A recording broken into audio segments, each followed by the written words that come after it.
डिल्लोर, गाड़ी भेजी तो गई किथे? रनवे पे। राफेल गिरा तो मलबा कहाँ गया? जमीन निकल गई या आसमान? ए भाई राहुल गांधी जी, सबूत तो तुम खूब मांगते हो, जब तुम्हारी बारी आई है तो देते क्यों नहीं? कहाँ है राफेल का मलबा? ना तुम दिखा रहे हो, ना तुम्हारा आका पाकिस्तान दिखा रहा है, और ना ही तुम्हारा ताऊ चीन दिखा रहा है। तुमने और तुम्हारे उन साथियों ने जिनके माथे पर टू लेट का बोर्ड लगा है, मतलब जिनका ऊपर वाला माला खाली है, तुम सबने मिलकर देश को भरमा रखा है। राफेल गिरा है, राफेल गिरा है तो मलबा दिखाओ ना, सबूत दिखाओ। अपने ताऊ चीन के टेक्नोलॉजी की तो तुम खूब डींगे हाँकते हो, ज़रा उससे कहो ना कि राफेल के मलबे का सैटेलाइट इमेज तुम्हें भेज दे। सबको पता है इस देश में एक ऐसा तबका है जिसके संबोधन के लिए हिंदी व्याकरण में च अक्षर का इजाद हुआ है, और ये च अक्षर वाला वो तबका है जो तुम्हारे झांसे में आ चुका है और मुंगेरी लाल की तरह गुंताड़ा लगा रहा है कि आखिर राफेल की सच्चाई सामने क्यों नहीं आ रही है। तो आओ हम इनका जी-कोड करते हैं और बताते हैं कि ये लोग क्या गुंताड़ा लगा रहे हैं कि सच्चाई कहाँ दबी पड़ी है। अब जरा मुंगेरी लाल की तरह आंखें फड़फड़ाओ और सोचो कि चीन ने राफेल गिरने की खबर फैला दी है। जब ये खबर फैलने लगी तो इससे सबसे ज़्यादा बदनामी किसकी होगी? अरे नहीं भाई, भारत की तो बिल्कुल नहीं होगी। सैन्य कार्रवाई में गोला खाकर लड़ाकू विमान का गिरना कोई नई बात थोड़ी है। सबसे ज़्यादा बदनामी होगी उस कंपनी की या उस देश की जो राफेल बनाता है और ये दावा करके उसे दुनिया भर में बेचता है कि उसका विमान दुश्मन के छक्के छुड़ा देता है। तो राफेल गिरने की खबर से खुद उसके ही छक्के छूट गए होंगे। दूसरे नंबर पर आते हैं वो देश जिन्होंने बड़ी संख्या में राफेल खरीदकर उसे अपनी सेना की पहली पंक्ति में सजा कर रखा है।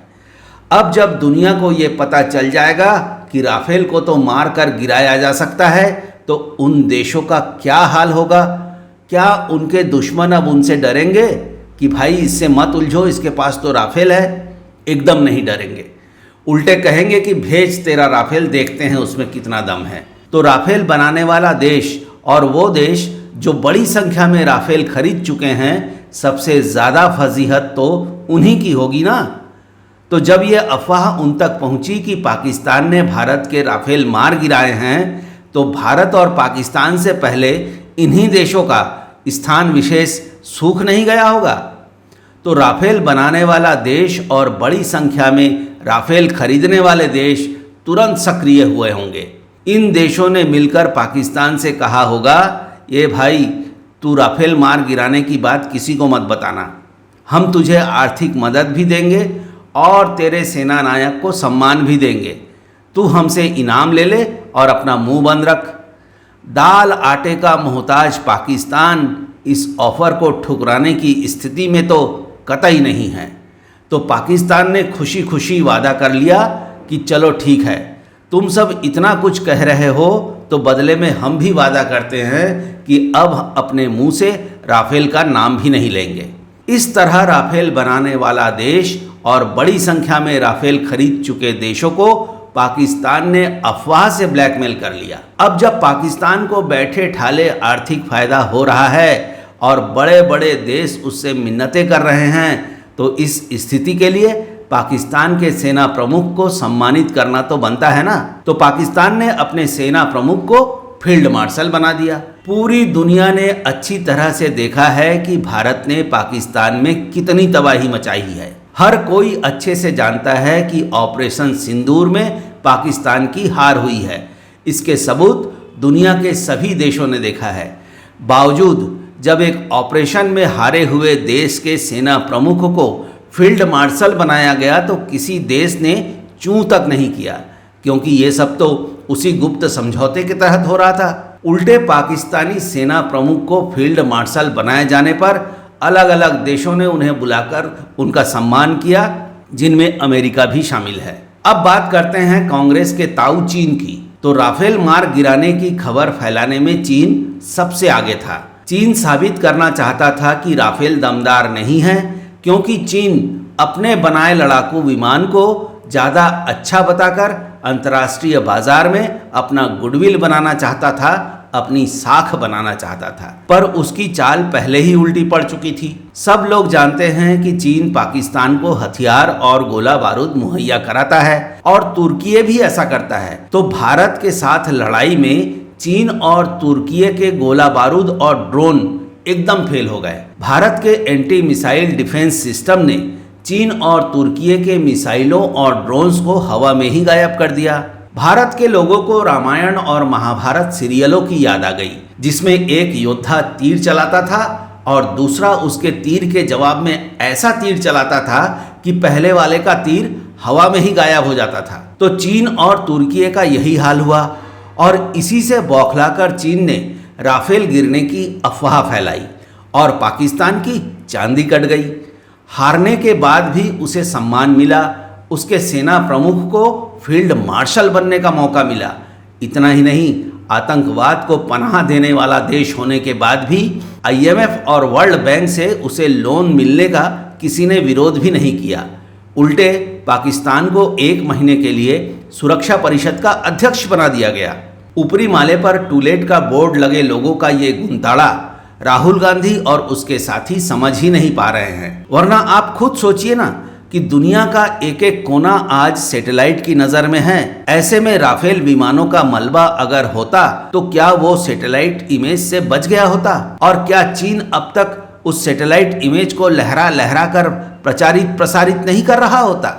राहुल गांधी और उसके साथियों को इस सच्चाई की भनक तो होगी, पर उन्हें लगा होगा कि राफेल के नाम पर उनका आका पाकिस्तान इतनी कमाई कर गया तो क्यों ना वो भी हल्ला मचा कर देख ले।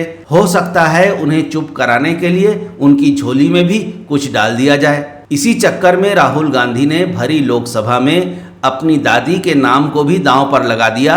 राहुल गांधी ने डंके की चोट पर यह कह दिया कि अगर मोदी जी में इंदिरा जी जैसा करेज 50% भी है तो वो लोकसभा में ये बात कह दे कि अमेरिका ने सीज फायर नहीं कराया है। और मोदी जी ने कह दिया।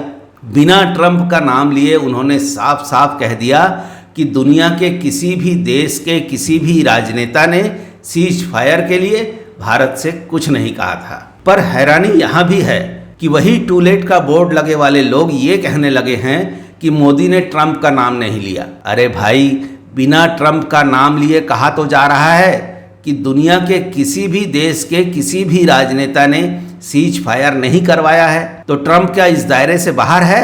अब जिकोट करते हैं उस तथ्य की जिसके कारण राहुल गांधी एंड कंपनी को यह भरोसा हो गया है कि ट्रंप ने सीज फायर करवाया है। इसमें कोई दो राय नहीं है कि सीज फायर की घोषणा भारत की तरफ से किए जाने से पहले ट्रंप ने इस बात का खुलासा कर दिया था। तो क्या इसका मतलब सिर्फ यही निकलता है कि ट्रंप के कहने पर भारत ने सीज फायर किया? सीज फायर की बातचीत में 2 पक्ष थे, भारत और पाकिस्तान। भारत के हमलों से पाकिस्तान त्रस्त हो चुका था और दुनिया के देशों से गुहार लगा रहा था कि भारत को सीज फायर के लिए कहा जाए। हो सकता है ट्रंप ने पाकिस्तान को सलाह दी हो कि उनका DGMO भारत के DGMO से बात करे, और जब ट्रंप की सलाह पर पाकिस्तान के DGMO ने भारत के DGMO से बात की और बात बन गई तो पाकिस्तान के DGMO ने ही ट्रंप को इसकी सूचना दे दी हो तो ये भी सकता है कि पाकिस्तान के DGMO ने जब भारत के DGMO से फ़ोन पर बात की हो तो ट्रंप को खामोशी से कॉन्फ्रेंस में ले रखा हो और दोनों देशों की पूरी बातचीत ट्रंप ने भी सुनी हो।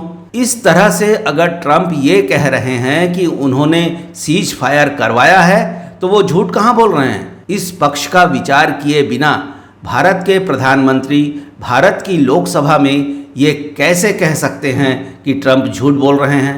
वो तो इतना ही कह सकते हैं कि भारत पर किसी देश का कोई दबाव नहीं था, तो उन्होंने कहा भी है। ऑपरेशन सिंदूर के मामले में राहुल गांधी और उनके साथियों का पूरा व्यवहार जाने अनजाने ही सही एकदम ऐसा था जैसा कि इस मामले में वो पाकिस्तान के साथ खड़े हैं। गमले में गोभी की खेती करने वाला नेता और भारत का पूर्व गृह मंत्री P चिदम्बरम देखने में तो नहीं लगता कि वो कोई सूखा नशा करता है, लेकिन उसका दुर्भाग्य देखिए कि इधर उसने सवाल पूछा कि क्या सबूत है कि पहलगाम के अपराधी आतंकी पाकिस्तान से आए थे। उधर सुरक्षा बलों ने तीनों अपराधियों को मारकर साबित कर दिया कि वो पाकिस्तान से ही आए थे। लेकिन कांग्रेस इतनी बेशर्म हो चुकी है कि इस खबर से चिदंबरम के चेहरे पर शिकन तक नहीं दिखाई दी। उन्हें एक बार भी नहीं लगा कि उनसे गलती हुई है। कांग्रेस के सहयोगी दल का एक और नेता है जिसने एक बार फिर से साबित कर दिया है कि हर खूबसूरत महिला का पति बेवकूफ होता है। उसने सवाल किया कि पहलगाम के अपराधी आतंकियों का एनकाउंटर सावन के सोमवार को ही क्यों हुआ। और हद तो यह है कि उसे सत्ता पक्ष से इस सवाल का जवाब भी चाहिए। तो दोस्तों, आज के जी कोड में इतना ही। नमस्कार।